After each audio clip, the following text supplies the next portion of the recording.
Good morning, brothers and sisters. God bless you. We have been going through Jesus' Sermon on the Mount as read from Matthew chapter 5.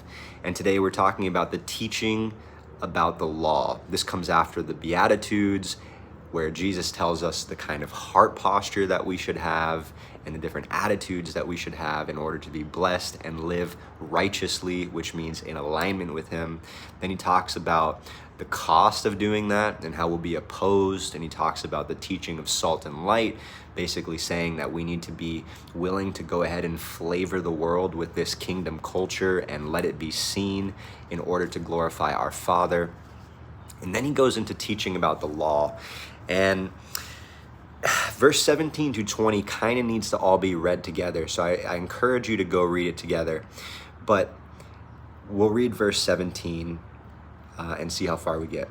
Jesus says, "Don't misunderstand why I have come. I did not come to abolish the law of Moses or the writing of the prophets. No, I came to accomplish their purpose." And then he goes on to say, "I tell you the truth, until heaven and earth disappear, not even the smallest detail of God's law will disappear until its purpose is achieved. So if you ignore the least commandment and teach others to do the same, you will be called the least in the kingdom of heaven. But anyone who obeys God's law and teaches them will be called great in the kingdom of heaven. But I warn you, unless your righteousness is better than the righteousness of the teachers of religious law and the Pharisees, you will never enter the kingdom of heaven." When Jesus says the law isn't gone, He is encouraging the Jewish believers who are around Him, that group of people who went from refugee slaves into a prospering community because of the law and the order that was put in place and the writing of the prophets. He's telling them, hey, don't think just because I'm saying I am God that I'm saying that those laws don't count.